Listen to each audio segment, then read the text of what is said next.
کہ جو کسی درخت کی ٹہنی کو پکڑ کے تانے دینا شروع ہو جائے کہ اے ٹہنی، تو نے تو اپنی جڑ والا کام چھوڑ دیا، مسلک ہی چھوڑ دیا، تو نے نئے نئے کام شروع کر دیے، تو بدعتی ہے۔ تو جڑ کے لحاظ سے جب ٹہنی کو یہ تانا ملا تو اس نے کہا میں ہی تو جڑ کی خادم ہوں، 24 گھنٹے میرا ہی کام ہے، اس کے فیض کو بانٹتی ہوں، وہ چھپی ہوئی ہے، پھل پکتا ہے تو روڑے مجھے ہی لگتے ہیں۔ اب دیکھیے، صحابہ ہے اصل، ہم ہیں فرع۔ اصل کہتے ہیں جڑ کو عربی زبان میں، فرع کہتے ہیں ٹہنی کو۔ جڑ ٹہنی کا مسلک ایک ہے، مگر جڑ جڑ ہے، ٹہنی ٹہنی ہے۔ صحابہ صحابہ ہیں، غیر صحابہ اس شان کے کب ہو سکتے ہیں؟ آج یہ اہل سنت پر اعتراض کہ تم صحابہ والا طریقہ میلاد مناتے ہوئے چھوڑ گئے ہو، یہ اس دانشور کی طرح ہے جو ٹہنی کو تانے دے رہا ہے کہ تیرا تو جڑ والا کوئی کام ہی نہیں، تیرا تو کوئی رابطہ ہی نہیں، تیرا کوئی تعلق نہیں۔ اس نے کہا کیوں، میں کیسے بدعتی ہوں؟ تو کہنے لگا تیری جڑ نے تو کبھی پتے نہیں نکالے تھے، تم نے یہ نئے کام کیوں شروع کیے ہوئے؟ یہ تیری بدعت ہے۔ وہ تو دبی رہتی تھی، تو ننگی کیوں ہے؟ وہ تو فکس رہتی تھی، تو وجد کیوں کر رہی ہے؟ وہ نیچے جاتی تھی، تو اوپر کیوں آتی ہے؟ تو اس ٹہنی نے کہا اے بے وقوف دانشور، تجھے میرے پتوں پر اعتراض ہے؟ پتے اس کے نہیں ہوتے جس کی جڑ نہیں ہوتی، جس کی جڑ ہوتی ہے اس کے پتے ضرور ہوتے ہیں۔ تو صحابہ نے جڑ کے انداز میں میلاد منایا ہے، سنی نے ٹہنی کے انداز میں جشن سجایا ہے۔ سبحان اللہ، سبحان اللہ، اللہ اکبر، یا رسول اللہ صلی اللہ علیہ وسلم۔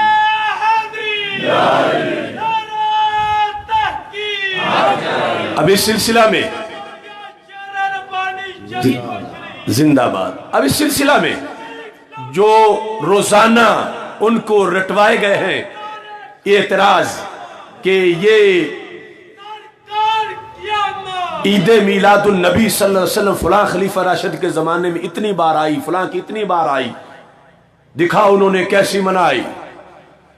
تم زیادہ محبت والے آ گئے ہو حضرت صدیق اکبر سے، وہاں یہ چیز کیوں نہیں تھی، یہاں کیوں ہے؟ اس طرح کی ساری باتوں کے جواب کے لیے میں آپ کے سامنے امام بخاری کا عمل پیش کر رہا ہوں، اور تمام شروح بخاری میں اس کا ذکر ہے، بالخصوص سیر اعلام نبلاء میں امام ذہبی نے جو امام بخاری کے حالات لکھے، ان کے اندر اس چیز کو انہوں نے لکھا کہ امام بخاری نے بخاری شریف لکھتے ہوئے 16 سال لگائے۔ دیکھو دین کے اس امام کا کام، 16 سال بخاری لکھنے میں لگائے۔ اور اتنا زیادہ ٹائم کیوں لگا؟ ایک تو لاکھوں حدیثوں سے وہ اپنے میرٹ پر منتخب کرتے رہے، اور کہا کہ یہ کوئی نہ سمجھے کہ صرف وہی صحیح ہیں جو میں نے بخاری میں لکھی ہیں، صحیح اور بھی ہیں، لیکن کتاب کے لمبا ہو جانے کا، طویل ہو جانے کا خدشہ تھا تو میں نے باقی نہیں لکھی۔ یہ کوئی قانون نہیں کہ جو بخاری میں ہوگی وہی صحیح ہوگی، یہ امام نے خود وضاحت کر دی۔ اور اس کے ساتھ لکھنے میں اہتمام کیا تھا؟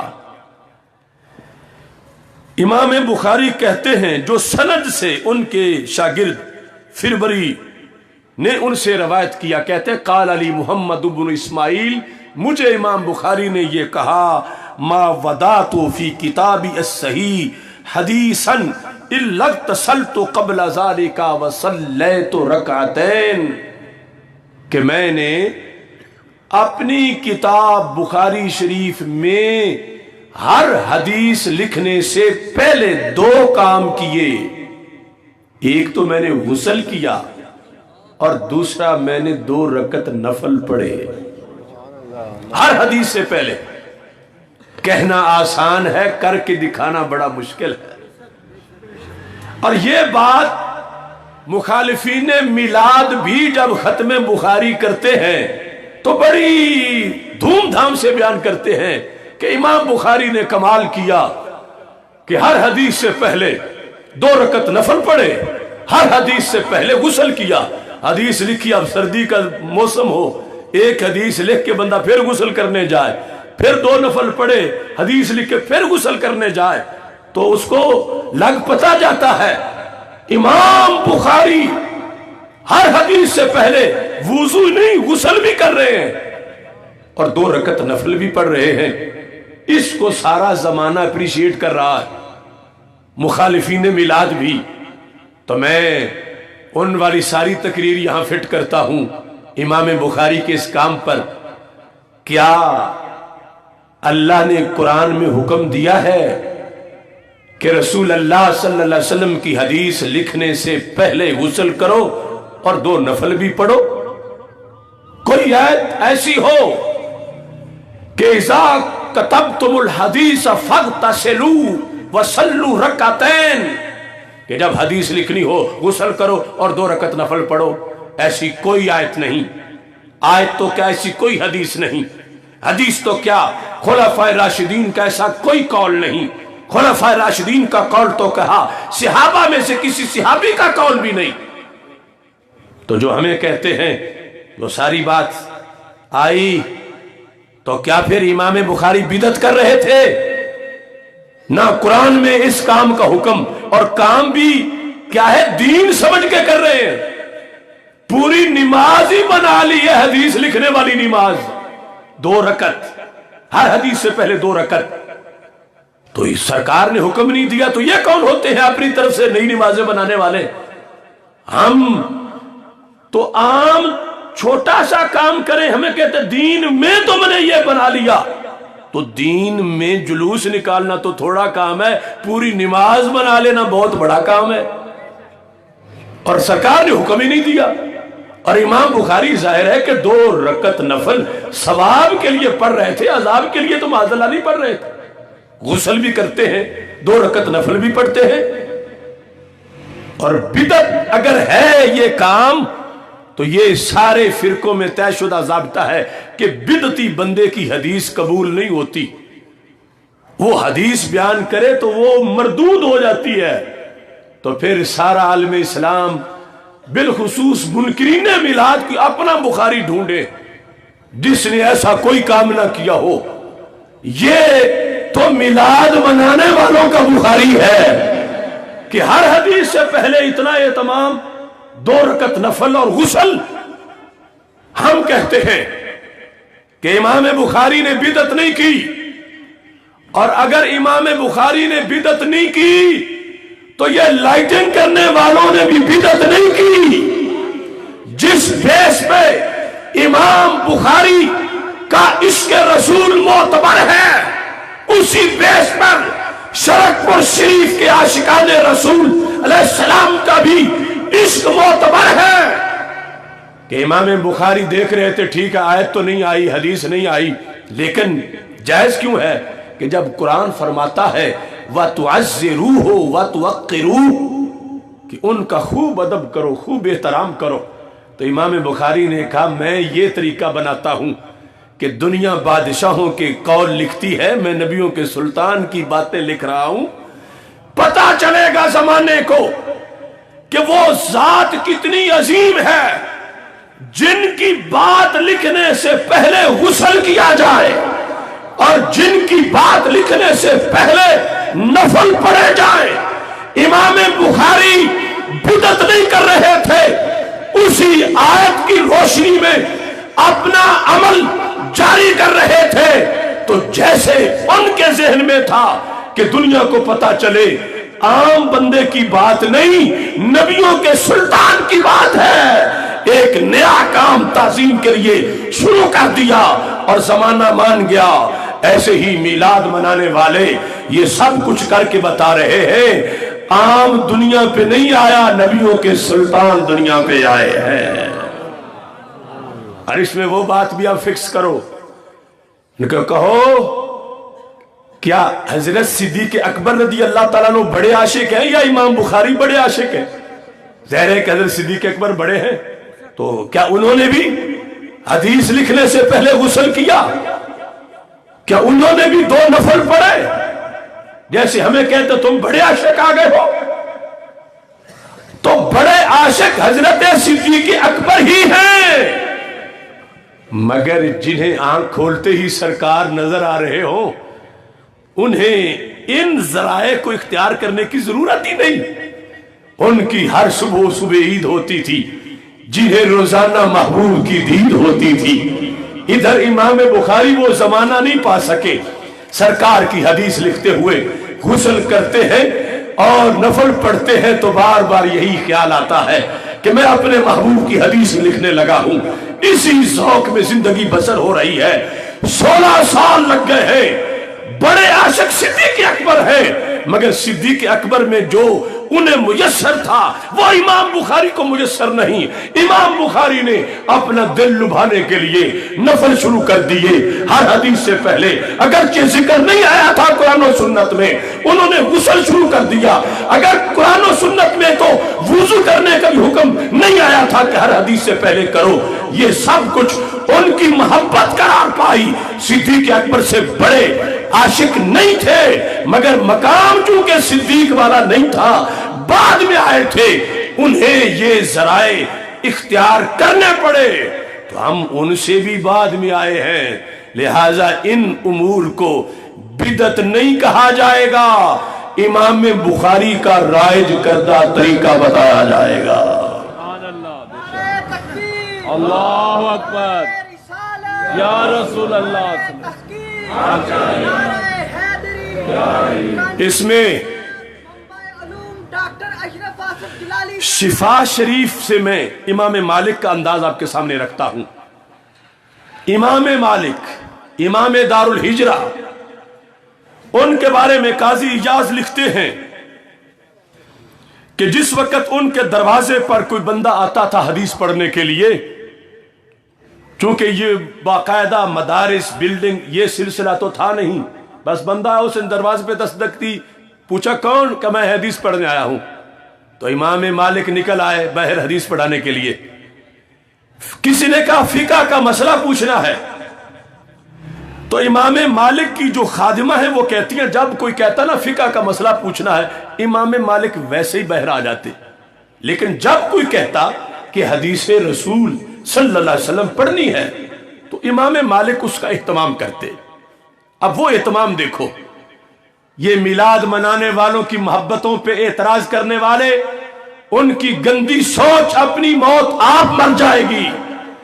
امام مالک جیسا زمانے کا امام، جب انہیں یہ پتا چلتا کہ میں نے حدیث شریف پڑھانی ہے باہر نکل کے، کہ وَإِن قَالُوا الْحَدِيثَ دَخَلَ مُغْتَسَلَهُ، جب پتا چلتا کہ کوئی بندہ حدیث پڑھنے آ گیا ہے تو امام مالک غسل خانے میں داخل ہو جاتے، وَغْتَسَلَ غسل فرماتے، وَتَطَيَّبَ خوشبو لگاتے، وَلَابِسَ ثِيَابًا جُدَدًا نئے کپڑے پہنتے، وَلَابِسَ سَاجَ اور قیمتی کمبل لیتے، وَتَعَمَّمَ امامہ باندھتے، وَوَادَ عَلَى رَأْسِهِ رِدَاءَهُ امامے کے اوپر چادر لیتے، اور تُلْقَ لَهُ مِنَسَّا ان کے لیے ممبر رکھا جاتا، فَيَخْرُجُ یعنی تخت رکھا جاتا، نکلتے فَيَجْلِسُ عَلَيْهَا اس پہ بیٹھ جاتے،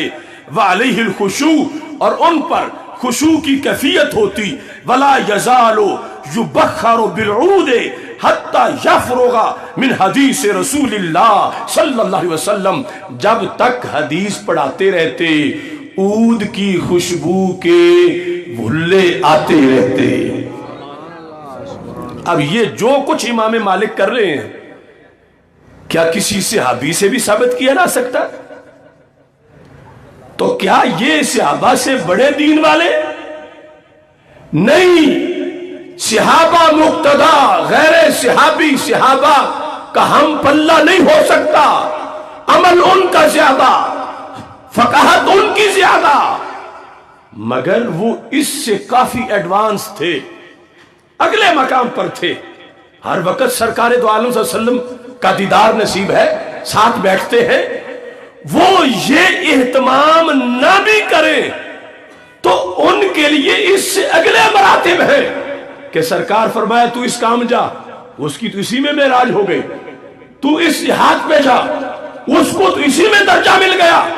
اب یہ اہتمام کے خوشبو لگائے بیٹھے، اس وقت کے حالات ہی اور ہیں، کبھی کسی جہاد پر کبھی کسی جہاد پر، ابھی کلمہ پڑھانا ہے، ابھی فرض پہنچانے ہیں۔ بعد والے بھی بدعتی نہیں، نہ صحابہ سے دین میں بڑھ کر ہے، لیکن جو اہتمام انہوں نے کیا، خوشبو مجلس میں کہ آتی رہے، کپڑے نئے پہنے اور پھر تخت پہ بیٹھے، امامہ اور اوپر چادر اور یہ سارا اہتمام، امام مالک بتا رہے تھے دنیا کو پتا چلے کہ میں نبیوں کے سلطان کی بات پڑھانے لگا ہوں۔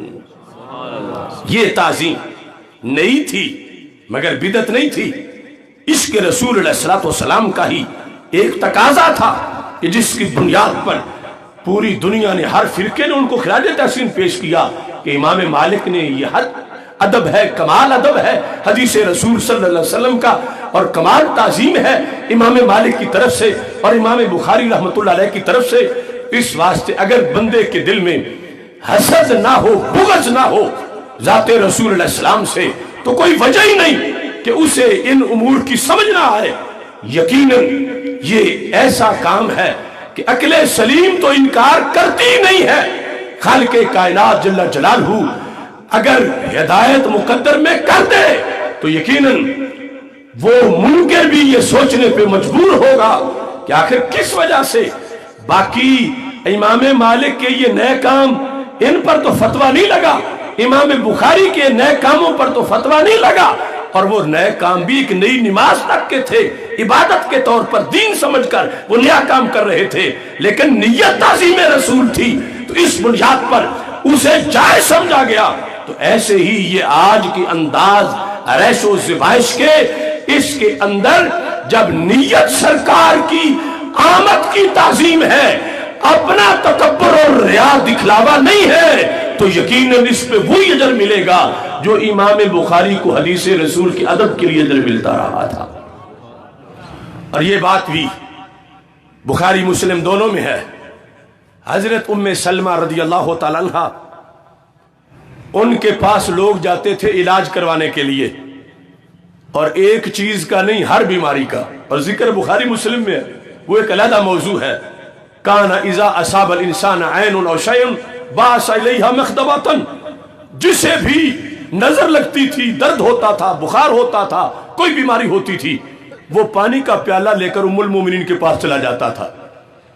عام خاتون نہیں، سرکار کی زوجہ محترمہ ہے، مسلمانوں کی 2-4 کی ماں نہیں، کروڑوں اربوں مسلمانوں کی ماں ہے، اور سرکار کی ازواج میں سے سب سے آخر میں ان کا وصال ہوا۔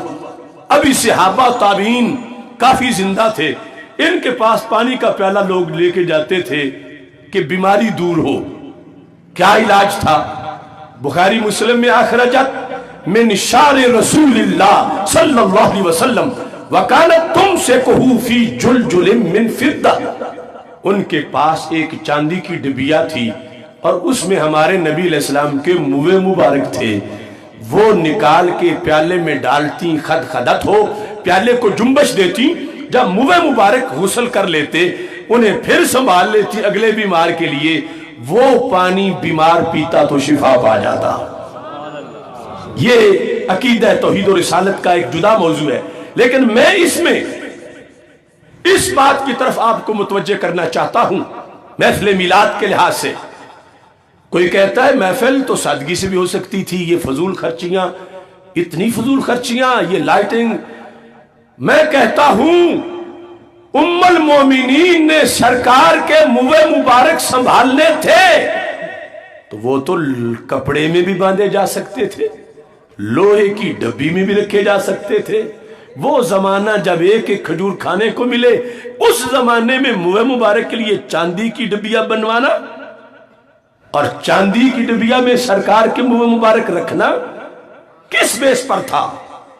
ہے ام المومنین، کیا قرآن میں آیا ہے کہ اللہ کے رسول علیہ السلام کے منہ مبارک چاندی کی ڈبیا میں رکھو؟ نہیں آیا۔ کیا حدیث میں آیا ہے؟ نہیں آیا۔ تو کیا ام المومنین بدعت کر رہی تھی؟ نہیں وہ تو سنیوں کی ماں ہے، بدعت کیسے کر سکتی تھی؟ تو پھر کیا ہے؟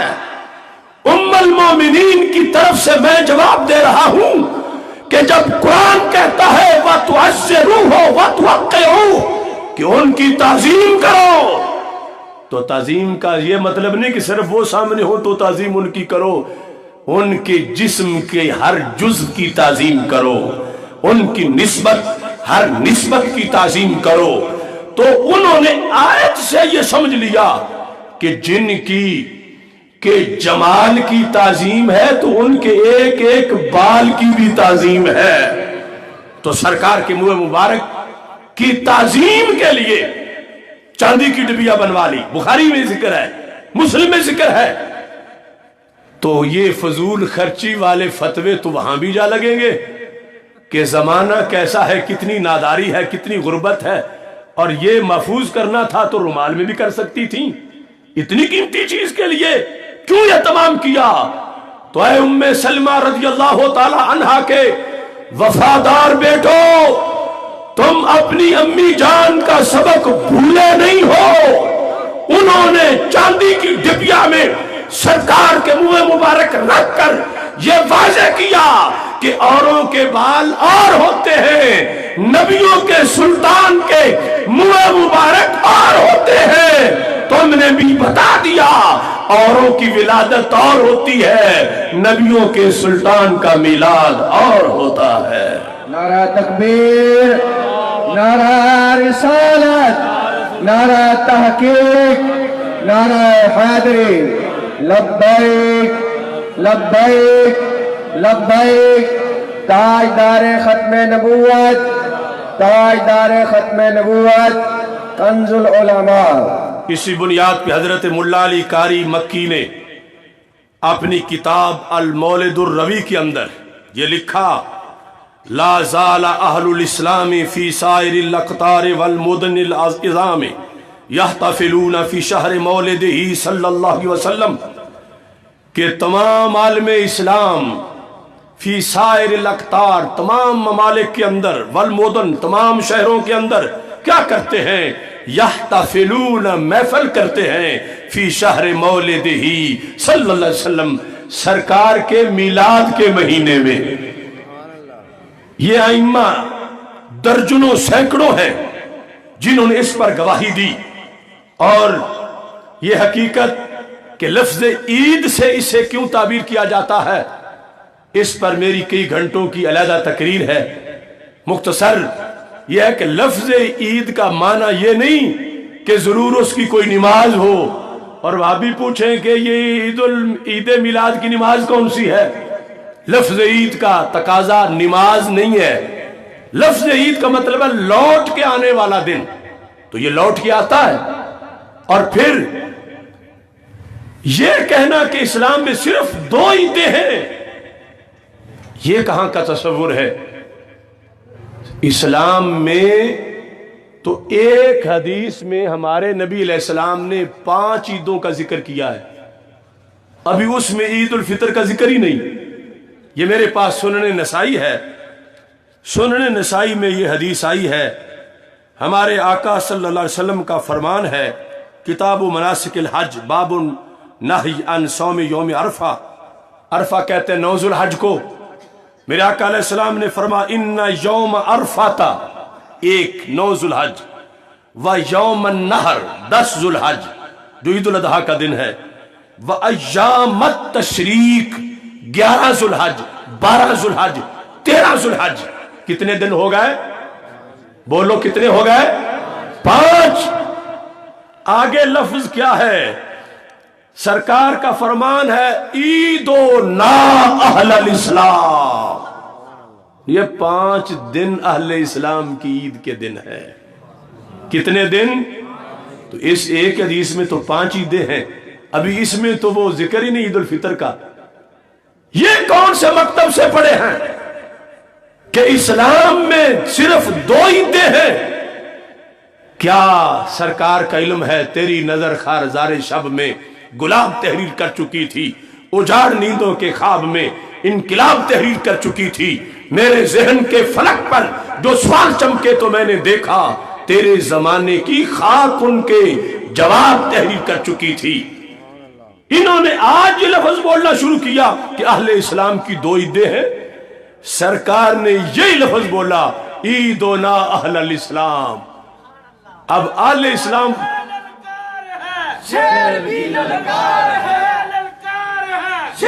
اب یہ سوچنا ہے کہ اہل اسلام وہ معتبر ہیں جو سرکار بتائے یا یہ معتبر ہیں جو یہ لوگ بتائیں؟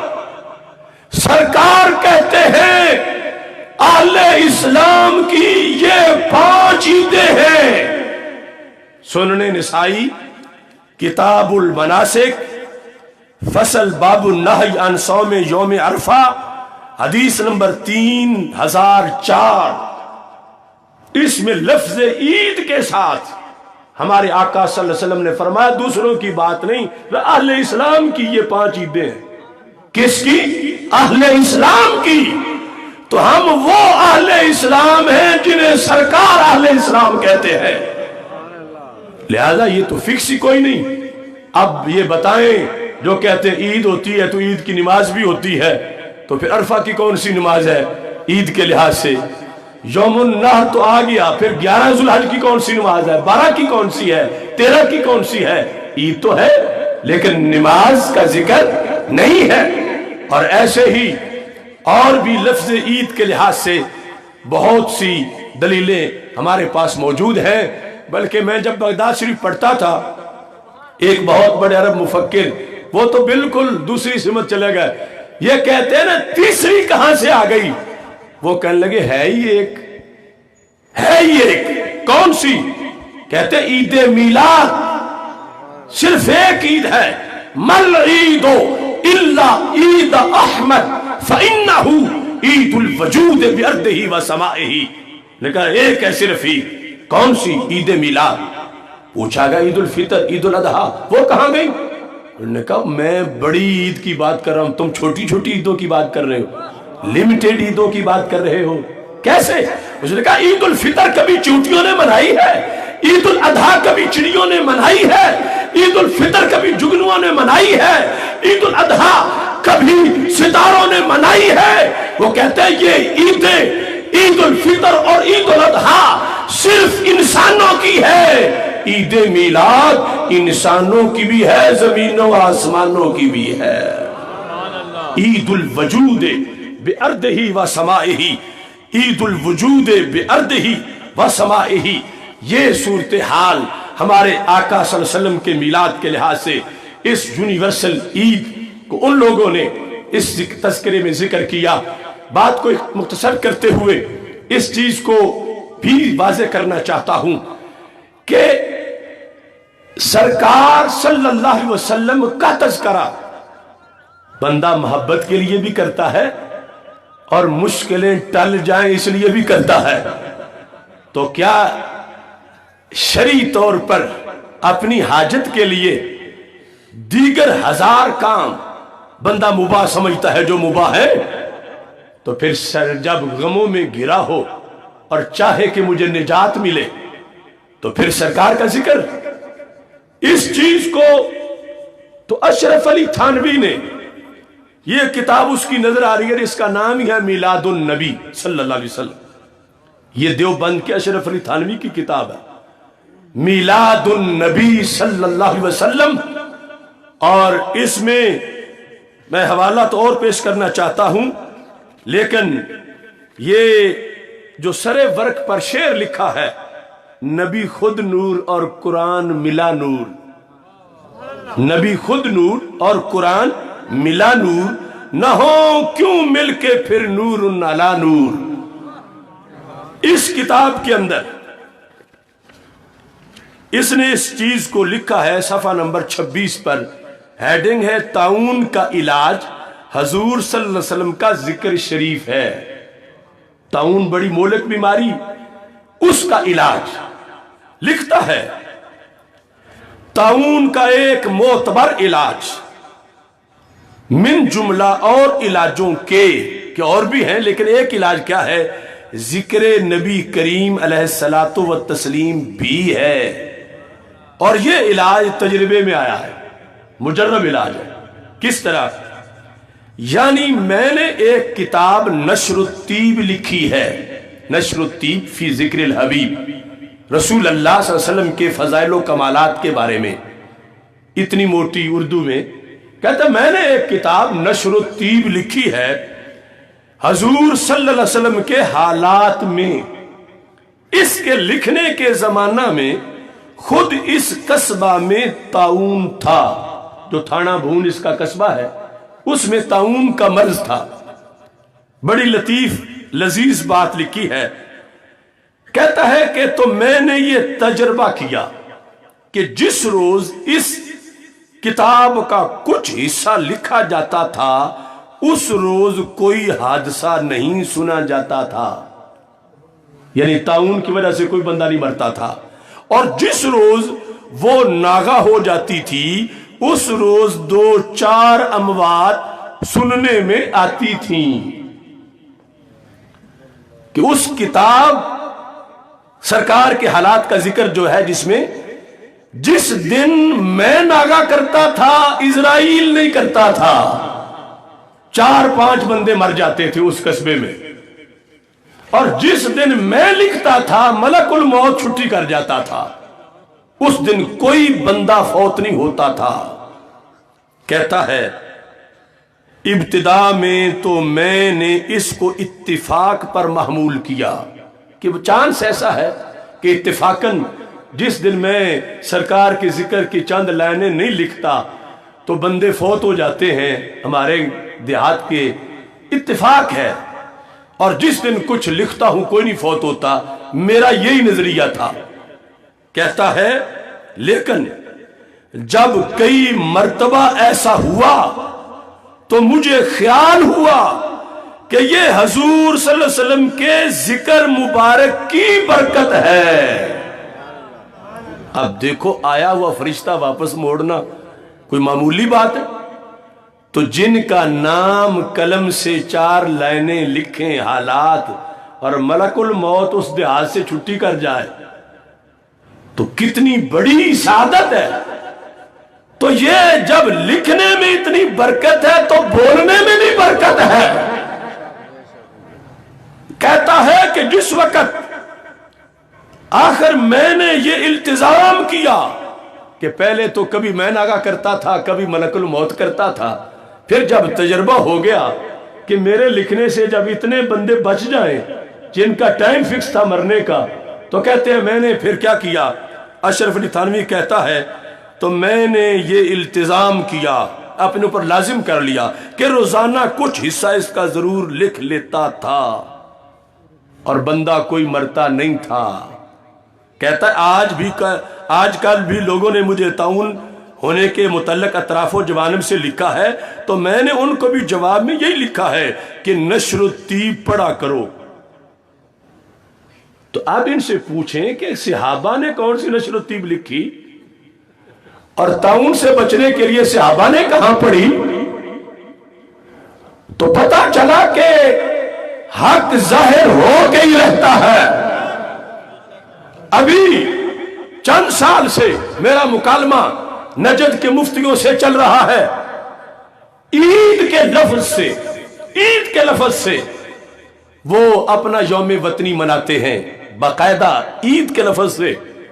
تو جو ابھی بھی بن باز ہے، یعنی وہ عبدالعزیز مفتی جو گرینڈ مفتی ہے وہاں کا، نابینا، پہلے تو حج کا خطبہ بھی وہی دیتا تھا، اب نہیں دیتا لیکن ابھی ہے۔ اس سے پوچھا گیا کہ یہ جو ہم نے ایک نیا تہوار بنا لیا ہے عید وطنی، تو لوگ پوچھتے ہیں کہ اس کا کیا ثبوت ہے، عید وطنی کیوں شروع ہو گئی؟ تو اس نے کہا اس کا تو قرآن میں ثبوت ہے۔ کیسے؟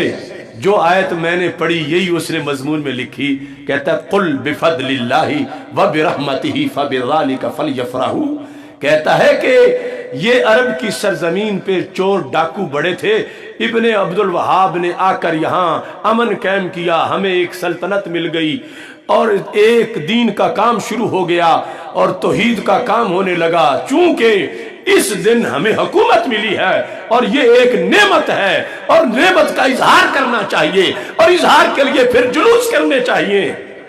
تو میں نے کہا اگر عقل ہو تو کتنی آسان بات ہے، اگر ایک خاندان کو حکومت ملے تو عید منانا جائز ہو جائے، تو جب پورے جہان کو آزادی ملے اس 12 ربیع الاول کو پھر جشن منانا کیوں ناجائز ہو؟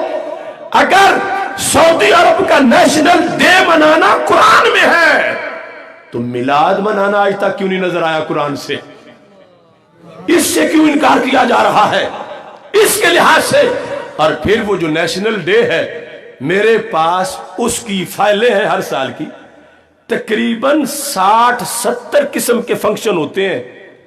ہم تو میلاد میں وہ ساری چیزیں کرتے ہی نہیں، وہ دین سمجھ کے کہیں اونٹ قربان، کہیں قیدی آزاد، کہیں موبائلی کے چند منٹ فری، کہیں جھنڈیاں، کہیں اپاہج لوگوں کی ریلیاں، کہیں نابینا لوگوں کی ریلیاں، کہیں پہاڑوں کے اوپر جلوس، کہیں سمندر کی تہ میں اتر کے، اتنے طریقے انہوں نے گھڑے جھنڈا ساتھ لے کر کہ ہم یوم وطنی منا رہے ہیں۔ بلکہ یہ بھی ہے کہ یوم وطنی میں ایک مرتبہ پلوں سے کاریں نیچے کود گئیں اور کہا کہ یہ شراب پی کے یوم وطنی منا رہے تھے۔ تو وہاں تو شراب پی کر یوم وطنی کو کل بفضل اللہ کہا جا رہا ہے، اور ہمارے نزدیک فَلْيَفْرَحُوا، ہر وہ انداز جو شریعت سے ٹکرائے اس کا تعلق کوئی محفل میلاد سے نہیں، کوئی جلوس میلاد سے نہیں۔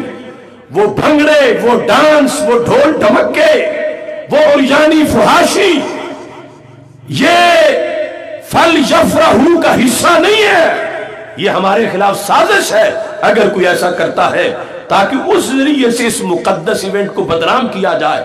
تو ہمیں یہ خود روکنا چاہیے ایسے لوگوں کو کہ وہ ہمارے جلوسوں میں آ کر اس طرح کی صورتحال اختیار نہ کریں۔ یہ تو ہے کہ وضو، ادب، احترام، جیسے ابھی امام بخاری کا بتایا، امام مالک کا بتایا، ہمارا یہ طریقہ ہے، اور اس طریقے کے مطابق جو ہے اللہ تبارک و تعالی کے حکم پر ہم اس خوشی کا اظہار کرتے ہیں۔ اور یہ بھی 2 طرح کی آیت ہے قرآن مجید میں، ایک جگہ اللہ فرماتا لا تفرحوا، مت خوشی کا اظہار کرو، دوسرے فَلْيَفْرَحُوا، خوشی کا اظہار کرو۔ تو پھر قرآن تو ٹکراتا نہیں، کہیں کہتا ہے نہ کرو، کہیں کہتا ہے کرو۔ تو آیات ماقبل پڑھنے سے پتہ چلتا ہے جو لا تفرحوا ہے وہ یہ ہے کہ کسی گناہ پر خوشی کا اظہار نہ کرو، کہ کوئی بابا کا بچہ میرا رات 10 بھینسیں لے آیا ہے لہذا میں آج بڑا خوش ہوں، یا دوسرا کہ خوشی کے اظہار میں خلاف شرع کہ اللہ نے بیٹا دیا ہے تو آج شراب کی دعوت کر رہا ہوں معاذ اللہ، تو یہ ہے لا تفرحوا۔ اور یہ جس میں تم بیٹھے ہو یہ ہے فَلْيَفْرَحُوا، جو رب ذوالجلال کا حکم ہے اس کے مطابق شریعت کے جو ضابطے ہیں ان کو پیش نظر رکھتے ہوئے یہ اللہ کے فضل سے اہل سنت و جماعت اس عظیم مشن پر صحابہ کی تحریک کے کارکن بن کے آگے اس کو پہنچا رہے ہیں۔ یہ سب کچھ بیٹری چارج کرنے کے لیے ہے، اور بیٹری چارج کرنے کا مقصد اندھیروں میں چراغاں کرنا ہے۔ کوئی ایسا بھی دیکھا کہ بیٹری چارج کر کے رکھ دے اندھیرے میں جلائے نہیں؟